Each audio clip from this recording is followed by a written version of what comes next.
অ্যানাস্থেসিয়ার সাথে obstructive sleep অ্যাপনিয়ার কি role আছে? অ্যানাস্থেসিয়া অনেক ধরনেরই হয়, regional. I am talking about general anaesthesia. জেনারেল অ্যানাস্থেসিয়ার সঙ্গে আনডায়াগনোস স্লিপ অ্যাপনিয়ার একটা বড় রোল আছে। আজ আমাদের মধ্যে উপস্থিত doctor Abir Roy, senior consultant. নমস্কার, আমি doctor Abir Roy, senior consultant anaesthesiology at Ruby General Hospital, Kolkata. আজকে আমার বক্তব্য হচ্ছে the role of an anaesthesiologist in sleep medicine বা অবস্ট্রাকটিভ স্লিপ অ্যাপনিয়া ডিজিজ। এই নিয়ে একটি ছোট্ট বক্তব্য রাখার চেষ্টা করছি। অ্যানেস্থেসিওলজিস্টদের অনেক রোল আছে, out of so many roles. Main রোলটা হচ্ছে আমাদের যখন কোনো সার্জন অপারেশন করবেন ডিসাইড করেন, তখন একটা প্রি অ্যানেস্থেটিক অ্যাসেসমেন্ট বা প্রি অ্যানেস্থেটিক চেক আপের জন্য পেশেন্টরা রুটিনলি আমাদের কাছে আসে ফর অ্যানেস্থেটিক ফিটনেস। অর্থাৎ পেশেন্ট অপারেশনের চাপ এবং অ্যানেস্থেসিয়ার চাপটা নিতে পারবে কি না, সেটাই মেনলি আমরা এই অ্যাসেসমেন্টে দেখি, the medical side of the patient mainly. এখানে নানান ধরনের প্রশ্ন পেশেন্টদেরকে করা হয়। এবং অল দ্য কোয়েশ্চেন্স আস্কড, একটা খুব কমন কোয়েশ্চেন মধ্যে যেটা আমরা জিজ্ঞেস করি পেশেন্টদের, যে আপনি রাত্রে নাক ডাকেন কিনা। অবভিয়াসলি পেশেন্ট তো নিজে ঘুমের ঘরে তো সে বুঝতে পারে না যে সে নাক ডাকছে কি না ডাকছে।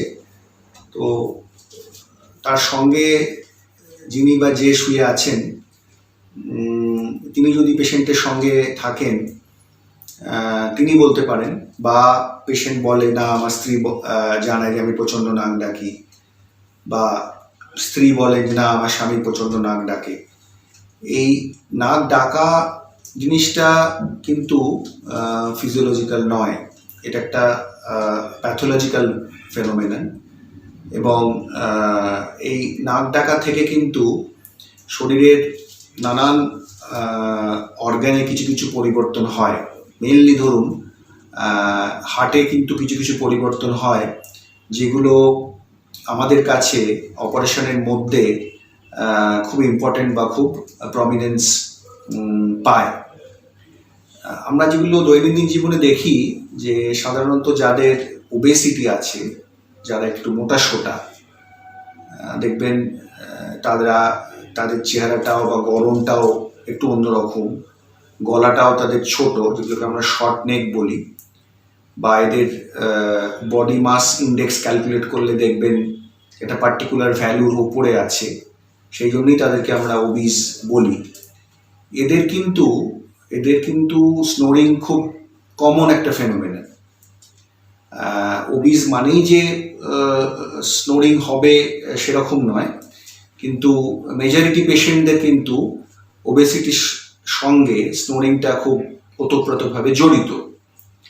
আচ্ছা, নন ওবিস লোকেরাও কিন্তু স্নোর করতে পারে, এই নয় যে নন ওবিস পেশেন্টরা স্নোর করতে পারে না, বা তারা অবস্ট্রাকটিভ স্লিপ অ্যাপনিয়া বা ওএস এর পেশেন্ট হতে পারে না।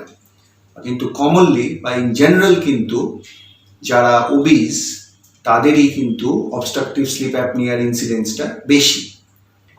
এদেরকে প্রি অ্যানেস্থেটিক অ্যাসেসমেন্টে আমাদের এই স্নোরিংটাকে কিন্তু যথেষ্টভাবে গুরুত্ব দেওয়া উচিত, এবং এদেরকে প্রয়োজন মনে করলে এদেরকে আমাদের স্লিপ ক্লিনিকে পাঠিয়ে একটা পলিসোমনোগ্রাফি বলে টেস্ট হয়, যেমন আমাদের ইসিজি হয়, ইইজি হয়, তেমনি একটা পলিসোমনোগ্রাফি বলে একটা টেস্ট হয়।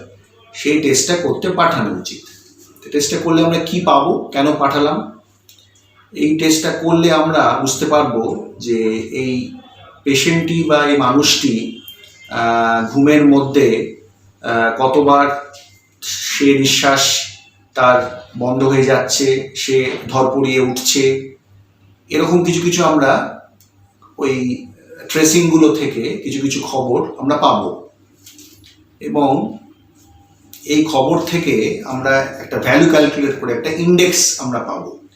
এই ইন্ডেক্সটা আমাদের অ্যানেস্থেসিওলজিস্টদেরকে হেল্প করবে যে এই পেশেন্টই যখন অপারেশনের পর তার যখন জ্ঞান ফিরবে, তার জ্ঞান ফেরার পর শ্বাসকষ্ট হবে কিনা, তার জ্ঞান ফেরার পর সে আবার রিপিটেডলি ঘুমিয়ে পড়বে কিনা, এই জাতীয় ইভেন্ট প্রিভেন্ট করতে আমাদেরকে কিন্তু অসম্ভব সাহায্য করবে।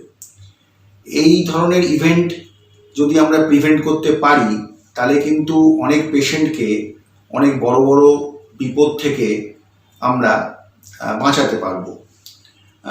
শুনলে হয়তো সাধারণ মানুষ অবাক হয়ে যাবে যে এই ধরনের নাক ডাকা এবং তার কমপ্লিকেশন, তাদেরকে অ্যানেস্থেসিয়া দেওয়া, জ্ঞান ফেরানো, এই জাতীয় সব প্রক্রিয়া থেকে কিন্তু কোনো কোনো সময় বিপদটা চরম আকার ধারণ করে মানুষের মৃত্যুও হতে পারে।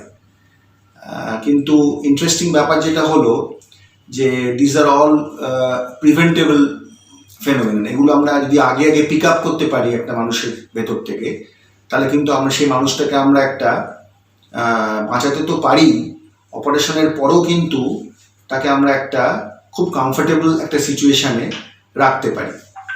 আচ্ছা, আর আমি আমার বক্তব্যটার শেষ দিকে একটাই কথা বলবো যে মোটা মানুষ যারা বা যারা ওবিজ, তারা ছাড়াও কিন্তু নন ওবিজ অবস্ট্রাকটিভ স্লিপ অ্যাপনিয়াও এক ধরনের একটা এন্টিটি, সেটাও কিন্তু হয়। সেখানেও কিন্তু পেশেন্টদের একটা স্নোরিং থাকে, একটা ডে টাইম somnolence থাকে, একটা মানুষ দেখে যে উনি কথা বলতে বলতে ঘুমিয়ে পড়ছেন, এরকম একটা অবজারভেশন অন্য একজন কেউ তাকে বলে যে তার একটা এরকম ঘটনা ঘটছে। বা ধরুন পেশেন্টের একটা কনস্ট্যান্ট একটা ফ্যাটিগ, মেন্টাল ডিপ্রেশন, ভালো না লাগা, এগুলো সবই কিন্তু একটা অবস্ট্রাকটিভ স্লিপ অ্যাপনিয়া থেকে হতে পারে।